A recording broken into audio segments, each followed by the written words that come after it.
बेटा हमने जो लेसन दूसरा जो शुरू किया था मौलिक अधिकार फंडामेंटल राइट्स, उसके हम 2 क्वेश्चन कर चुके हैं, उसका अर्थ और विशेषताएं। आज उसका तीसरा क्वेश्चन है भारतीय संविधान में दिए गए मौलिक अधिकारों का वर्णन करें। देखो बेटा, हमें पता है कि हमारे पास 6 मौलिक अधिकार है, लेकिन बेटे आपको पता होना चाहिए कि 1979 से पहले हमारे पास 7 मौलिक अधिकार थे।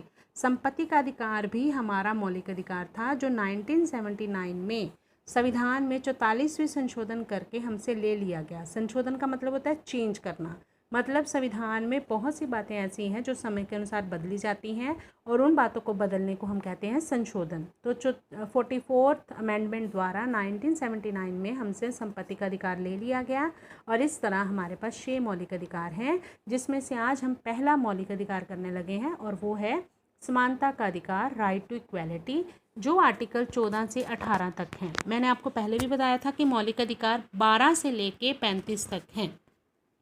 अब देखो ये जो अधिकार है ये 14 से शुरू हो रहा है, तो 12 और 13 आर्टिकल में मौलिक अधिकारों के बारे में लिखा हुआ है, उनका वर्णन किया गया है, उनकी विशेषताएं, सारा कुछ, उनकी फीचर्स वगैरह है। तो अधिकार आर्टिकल 14 से ही शुरू हो रहा है। सबसे पहले देखें हमें 14 में कौन सी समानता दी गई है, कानून की समानता, इक्वेलिटी बिफोर लॉ।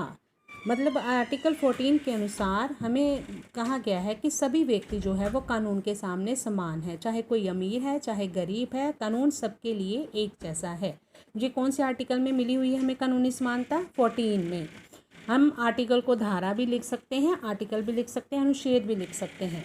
आगे है आर्टिकल 15 में हमें कौन सी समानता मिली हुई है? भेदभावों की समाप्ति की गई है, एंड ऑफ डिस्क्रिमिनेशन। इस धारा में लिखा गया है कि किसी भी नागरिक को उसके धर्म, जाति, लिंग या जन्म स्थान के आधार पर किसी तरह का उसके साथ कोई भेदभाव नहीं किया जाएगा।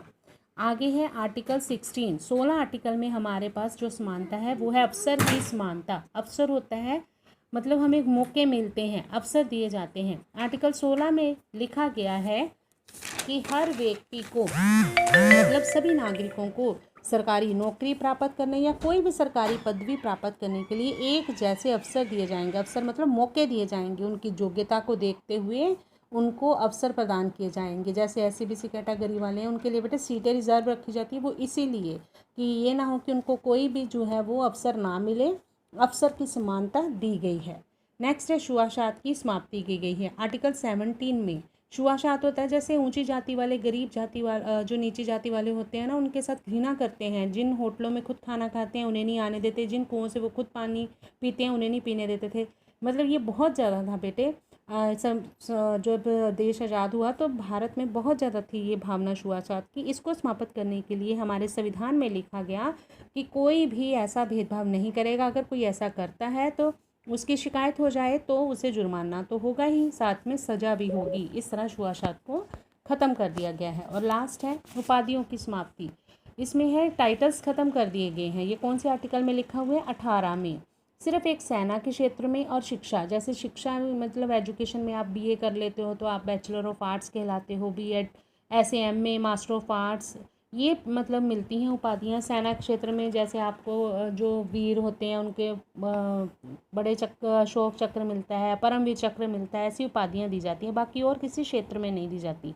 लेकिन जब अंग्रेज़ थे ना भारत में, तब उन्होंने बहुत सारी उपाधियाँ दी हुई थी लोगों को, जैसे किसी को राय बहादुर की, ऐसी ऐसी उपाधियाँ। ये सारी उपाधियाँ देनी बंद कर दी गई है, ये संविधान में लिख दिया गया है। तो ये 5 समानताएं हैं जो हमें संविधान द्वारा दी गई हैं। ये समानता का अधिकार अभी आपका हुआ है, सिर्फ एक अधिकार। इस अधिकार के आगे 5 पॉइंट है, मतलब 5 समानताएं हैं। सेकंड अधिकार हम कल करेंगे। ये लिखना भी है और याद भी करना है अपनी कॉपियों पे।